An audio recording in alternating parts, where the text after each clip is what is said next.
बिस्मिल्लाहिर्रहमानिर्रहीम। अस्सलाम वालेकुम। आप मेरा यूट्यूब चैनल देख रहे हैं।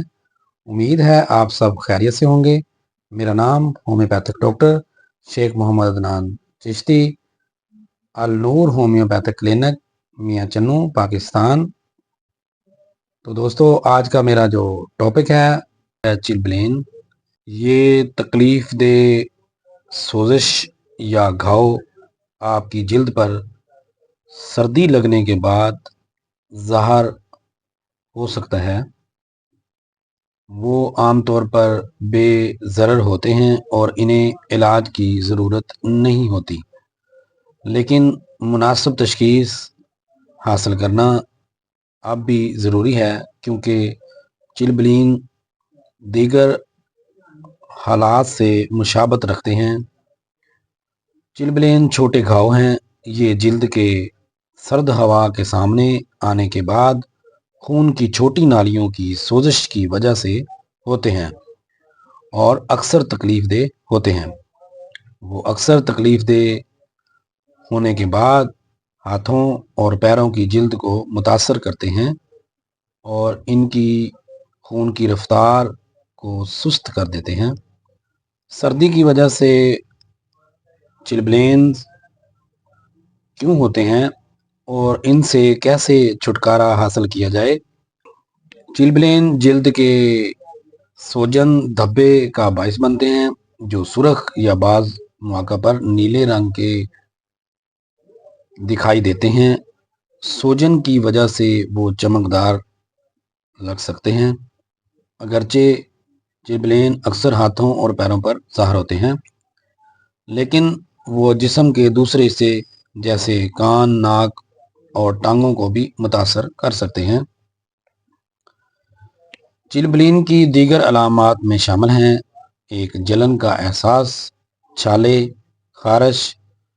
चिलब्लेन्स आमतौर पर के नज़ला ज़ुकाम के बाद भी ज़ाहिर हो सकते हैं नाक के पास। इसकी वजूहात सर्द मौसम आपकी जिल्द की सतह के करीब खून की छोटी नालियों को सख्त करने का सबब बनता है। इसलिए अपने हाथ और पाँव और जिस्म को गर्म रखने की कोशिश करें। हीटर का इस्तेमाल करें और दस्तानों का इस्तेमाल करें, जुराबों का इस्तेमाल किया जाए, तो इस चिलब्लेन से बचा जा सकता है। तम्बाकू नोशी से परहेज़ करना चाहिए। चिलब्लेन वाले मरीज़ को चाहिए कि गर्म कपड़ा करें और अपनी उंगलियां या पाँव की उंगलियां उसमें रखें, ताकि खून की गर्दिश जो है वो ठीक हो सके। कुछ मरीज़ ऐसा करते हैं कि इसको रगड़ना शुरू कर देते हैं। रगड़ने से ये मर्ज़ बढ़ सकता है और आग के आगे फ़ौरन या हीटर के आगे फ़ौरन इसको नहीं करना चाहिए। इसको आहिस्ता आहिस्ता गरमाइश देनी चाहिए। आहिस्ता आहिस्ता गरमाइश देने से चिलब्लेन का मर्ज़ जल्दी ठीक होना शुरू हो जाता है। चिलब्लेन अगर घरेलू इलाज से ठीक हो जाए तो बड़ी अच्छी बात है। अगर ना हो तो फिर इसका होम्योपैथिक इलाज करवाना चाहिए। होम्योपैथिक में सबसे अच्छी जो मेडिसिन है, जब हाथ पाँव सुन्न हो जाएं, उंगलियां सुन्न हो जाएं, तो उसके लिए एगैरिकस 200 ताकत में एक खुराक रोज़ाना 5 कतरे पानी में डालकर इस्तेमाल करें। जिन मरीज़ों की उंगलियों के ऊपर इन्फ्लेमेशन, रेडनेस, सुर्ख हो जाएं, उनके लिए बेलाडोना 30 ताकत में 5-5 कतरे दिन में 3 बार इस्तेमाल करवाए जाएं, तो इंशाल्लाह इससे बहुत अच्छा अफाका हो जाएगा। जिन मरीज़ों को ख़ारिश ज़्यादा हो, वो सल्फ़र 200 ताकत की एक खुराक रोज़ाना इस्तेमाल करें।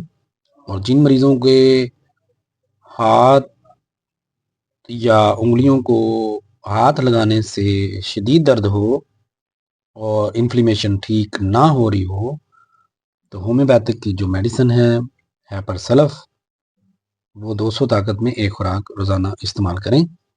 इंशाल्लाह चिलब्लेन ठीक होना शुरू हो जाएगी और 3-4 दिन के अंदर ये मुकम्मल तौर पर ठीक हो जाएगी इंशाल्लाह। تو آپ نے چلبلین کے بارے میں سنا، امید ہے آپ کو ویڈیو پسند آئی ہوگی۔ جن دوستوں نے چینل سبسکرائب کیا ان کا شکریہ، اور جنہوں نے نہیں کیا وہ کر لیں۔ ہومیوپیتھک ڈاکٹر شیخ محمد عدنان آپ سے اجازت چاہتا ہے۔ اللہ حافظ۔